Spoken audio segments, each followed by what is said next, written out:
Hello, this is Roland. Welcome. Today I'm going to continue reading from the Sermon on the Mount, and I'm reading from the beautiful translation of the Khaboris Manuscript, which was written in the language Jesus spoke, Aramaic. I'm going to begin reading Matthew chapter 6, verse 7, from the Sermon on the Mount. When you are praying, do not recite and repeat like the pagans. Their goal is to be heard because of much talking. So, do not be like them, for your Father knows what is needed for you before you ask Him. Therefore pray in this way: Our Father who is in heaven, hallowed be thy name. Thy kingdom come, thy will be done on earth as it is in heaven. Provide us daily our needed bread. Forgive us our wrongs as we forgive wrongs. And let us yield not to temptation, but deliver us from evil. For thine is the true kingdom and the power and the glory forever and ever. For if you forgive as to other men their wrongs against you, so also will your Father who is in heaven forgive you your wrongs. But if you do not forgive as to other men, neither does your Father forgive as to you your wrongs. Okay, let's stop right there and let's talk about it a little bit. You know, you see around the world quite a bit. You see people that are just mindlessly repeating words, prayer words, over and over. And Christ said, don't do that. He said, your Father knows what you need before you even ask. Okay? So there's no need to keep repeating words. Okay, I've often talked about what real prayer is, and I'll maybe touch upon that today, but right now we'll just keep it simple, and we'll just follow along what he's saying here. And then he gives us, he said, pray like this. Okay? Our Father. Okay? Notice the word Father. How often does Christ use the word Father? Many times. He talks about my Father, your Father. Because God is our Father. He is our parent spirit. He's your closest relative. Okay? He's the one that made you. Okay. But some people have another father, Christ said, okay, because they worship pride, and the author of pride, the fallen author of pride. So that's another father. So Christ said, our Father who art in heaven. In other words, our Heavenly Father. Hallowed be your name. And first thing, holy is your name. Okay? Your kingdom come, your will be done, on earth as it is in heaven. So Christ said, this is how you should pray. You should ask that God's kingdom come. What kind of a kingdom? What do we have on earth now? We have hell. Hell on earth. Pride, monuments to pride, everything serves pride, and we're lorded over by those who are more prideful than we are. See? So it's an upside down world. Okay? But Christ said we should pray, your kingdom come, and your will be done on earth as it is in heaven. See, we're asking that God's will be done. Now, most of us, we become a little bit willful. We want our will to be done. We want to make something happen. We want to impress people. We want to prove something. We want to show them how good we are, how smart we are, how tough we are, how clever we are, how nice we are. So we put on an act for others, and our will is that they should see us in a good light and then worship us as if we were a God and admire us. See? But instead, Christ said, It says we should pray that your will be done on earth as it is in heaven. And then he says, provide us daily our needed bread. Okay? Oh, it's okay to ask for what you need. Okay? It's okay to ask. And so you ask God to provide your bread, your daily bread. See? If you have faith in God, then you know. Remember when the Israelitish people were in the desert, God provided manna for them. Every day there was manna, but they were instructed not to save it or hoard it, because he wanted them to learn to have faith in him, to trust that the next day there would be manna again. See? It's very important.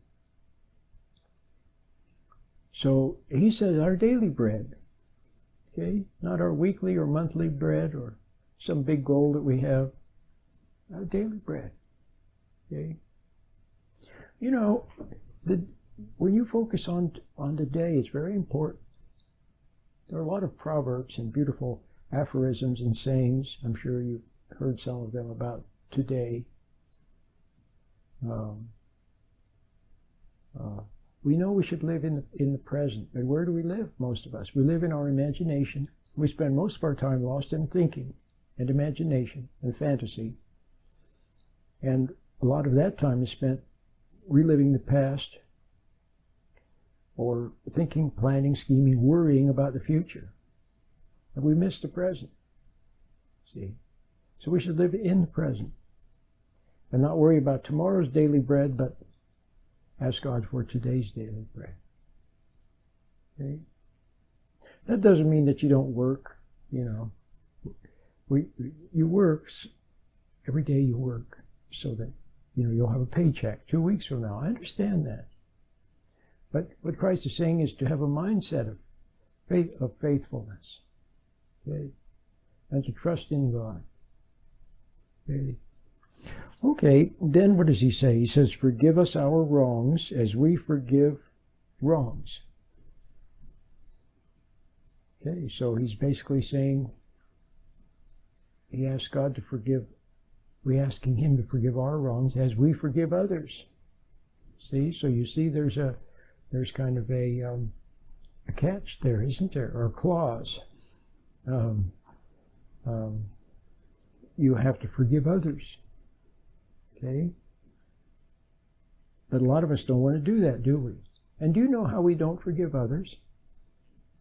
You know, some people say, well, I forgive others, but they don't realize that they're not forgiving others. You know how we don't forgive others? We resent them. See? We hold a grudge against them. We remember what they did yesterday, even with our own children, our own dear, sweet children.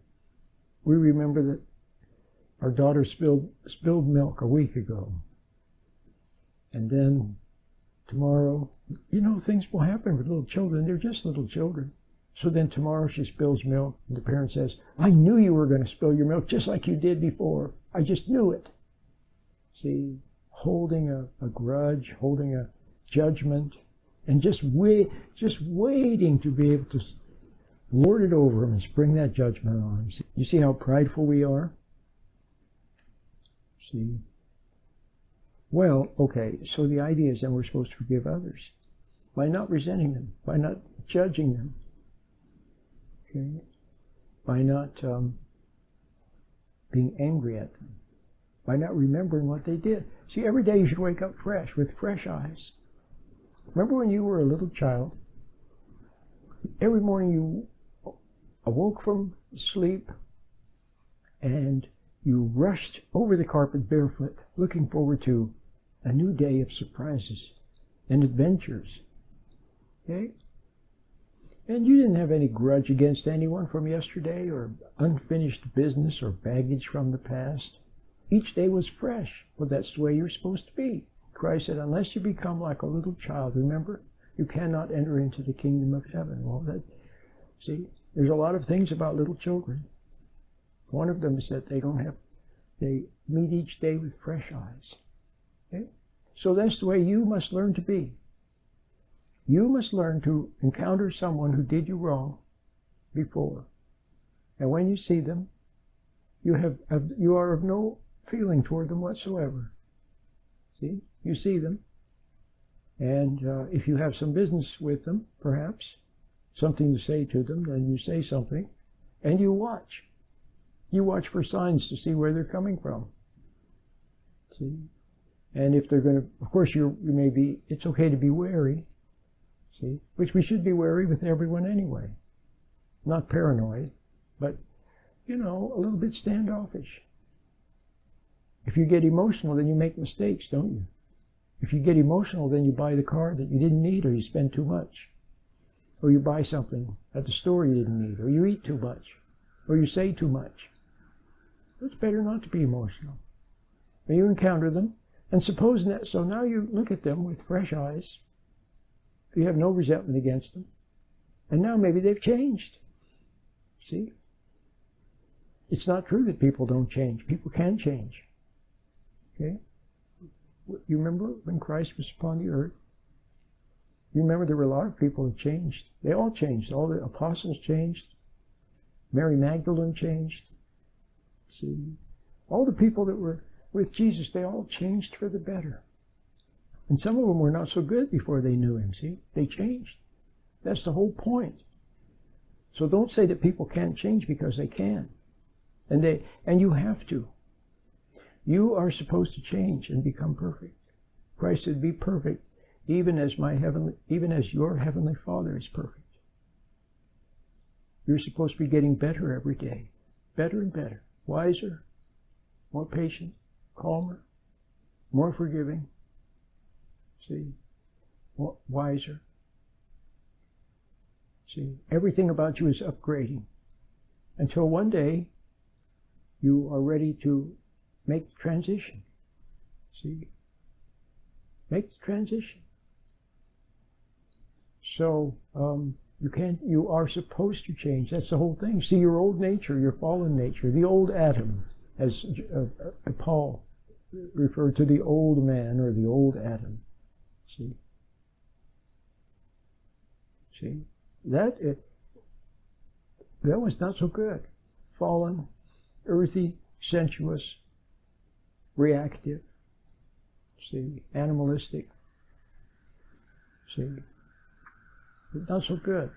With the nature that's the old Adam, prideful, easily deceived, easily made resentful, see, easily tempted, inclined toward doing naughty things. See, that's the old Adam. So you have to have a new nature. A big change. You can't just dress up the old Adam. You can't just put a suit. See, that's what a lot of people try to do. They don't really change. See, you know why? Because they're holding on to something. Christ said, unless you die, see, unless you lay down your life, he says, is what he said, unless you lay down your life and pick up, unless you lay down the earthly life and pick up the spiritual life, see, you can't enter the kingdom of heaven. You have to lay down what sustained that old life of resenting other people, of hating others and being hated, and being angry at people and they're angry at you, and being jealous and being unhappy and being moody and blaming and hungry and thirsty for substances and things to build your ego and take away conscience. And see, that old nature, you have to lay that down and pick up the spiritual life. Okay? But most people, they don't want to lay down the old life. See, they still want something. They want someone to tell them how wonderful they are, or they want to prove something to someone, or they want to make good. See, they've been robbed by the system, and now they want to get theirs. They see other people getting theirs. They want to get theirs. See, they want a little piece of the pie, a piece of the action. They want to win the lottery, or see, they want to retire to a condo in Hawaii, or whatever it is they're dreaming of. See, we're showing people just how great they are. They want something. And whatever it is they want, it keeps them tied to the old. See, or they can't forgive. That's the other thing that keeps you tied, where you can't lay down the old fallen existence because you resent someone. You won't let go of a grudge. You won't let go of judgment. So, do you know anybody who won't let go of something? Somebody did something to them 40 years ago and they still remember it. See? 30 years ago, 20 years ago. See? Well, my husband, he told me I was getting fat 20 years ago. Can you imagine he said that to me? See? She hates him for that, for having said that. She never forgets it. And every time they have an argument, she throws it in his face. She won't let go of that. See? So you have to let go of resentment. Okay, and move forward. So, now you see we have to forgive. As we ask God to forgive us as we have forgiven others. But then Christ, he goes on. See, he goes on and says, if you don't forgive others. See, this comes right after this comes right after the Lord's Prayer. In other words, as soon as Christ said, well, pray thusly, he didn't mean you had to pray this precisely, like a formula prayer. He didn't mean that, but he meant in this kind of a way. Say these things, acknowledge your Father, and acknowledge and humbly say that His name is holy, and ask Him for your daily bread. See. And forgive others, okay? And ask that His kingdom come, and ask that His will be done. See, and by saying so, you're saying that you wish that His will be done. Okay? But then, as soon as he finished with this, the very next thing that he said to people was, "If you don't forgive others their wrongs, then your heavenly Father won't forgive your wrongs." See? So, for some of you, what you have to see, you have to be honest. You have to be honest.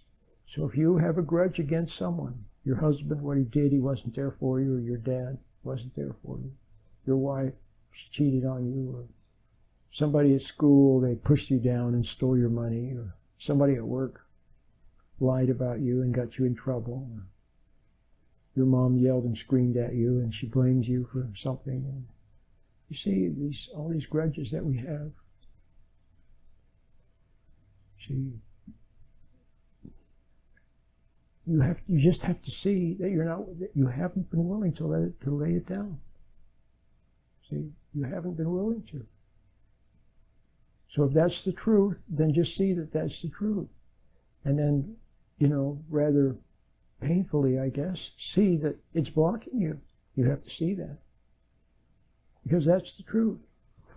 Okay? If you have a grudge against someone, or a judgment, or something, angry at somebody for what they did, well, then you just have to see that that's the case. Very important to forgive others. You become unblocked. A lot of learning disabilities. A lot of what they call post-traumatic stress disorder.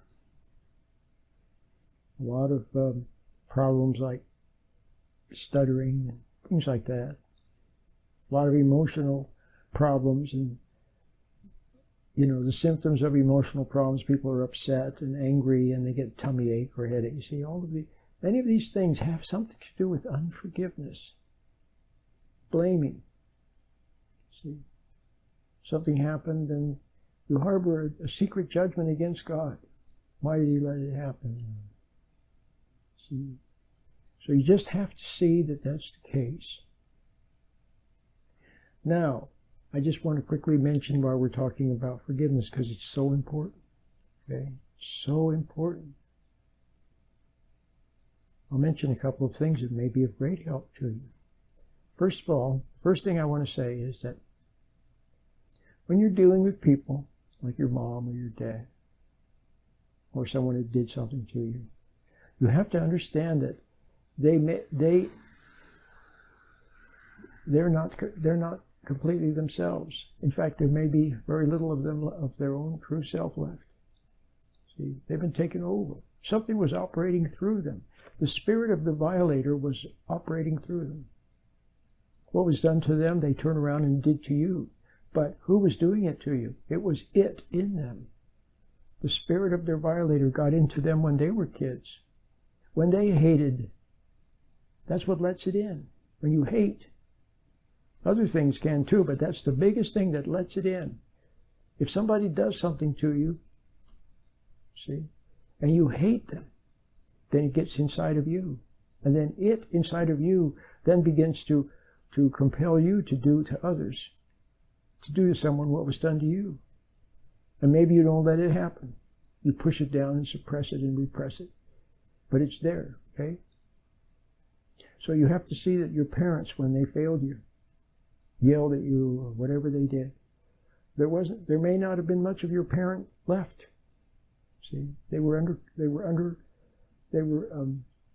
driven by forces, driven by something in them. See, that wouldn't let them be kind, wouldn't let them be gentle when they should have been gentle. Wouldn't let them. So you have to see that.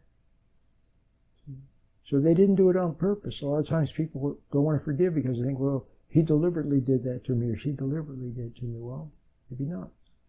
The other thing you have to see is that you don't know the full story. I'll never forget one time. I heard a story, I'll never forget it as long as I live. The guy said, you know, when I was a little kid, one time I saw my dad pushed my mom down on the bed, and then he was attacking her. And I hated him. After I saw that, I hated him. I hated him. All through my teenage years and into adulthood, I hated him. And it ruined my life. But then you know what? Later, somehow, talking to his mom or his dad or both of them,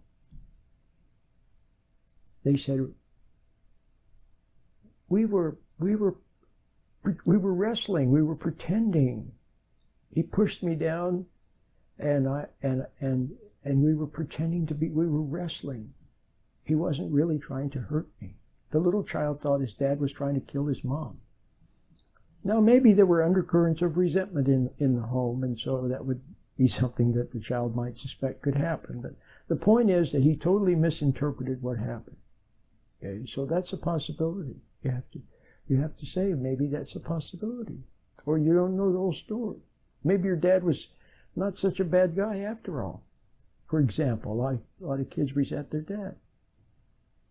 Well, you know, sometimes dads are kind of quiet, they don't say much. Maybe mom hated him.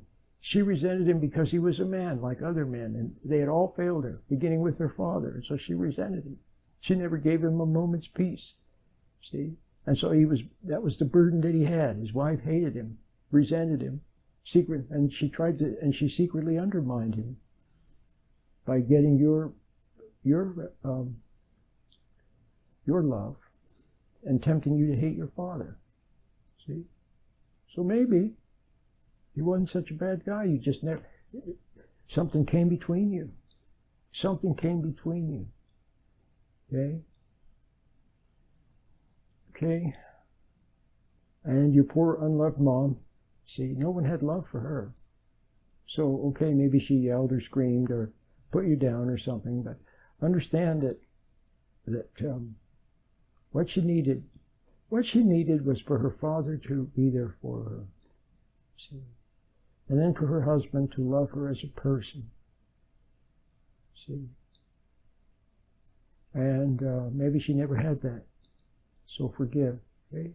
Remember Christ on the cross? His last words, forgive them, Father, for they know not what they do. So forgive your parents, for they know not what they do. And then other people you encountered, see, that were like your mom or like your dad or like somebody that did something to you, see. So you hated them. So forgive. Let it go. Let it go. Just let it all go. Okay? And start afresh. Okay? this new, let it start now. Let it begin now. A new life. Okay? Become like a little child. Get out of bed tomorrow morning and run, walk, maybe, walk barefoot over the carpet. And you'll see the day will be much brighter. And get my little meditation. It helps you to separate from negative thoughts. See, your thoughts can fool you too. They tell you, your thoughts tell you things. See, your thoughts can lie to you, you know, and so can emotions. Emotions can lie to you. You have to learn to stand back from thoughts and emotions and just observe them, okay, instead of being lost in them. Well, I'm going to stop this recording, and hopefully I'll see you next time I make a video about the Sermon on the Mount, Lord willing.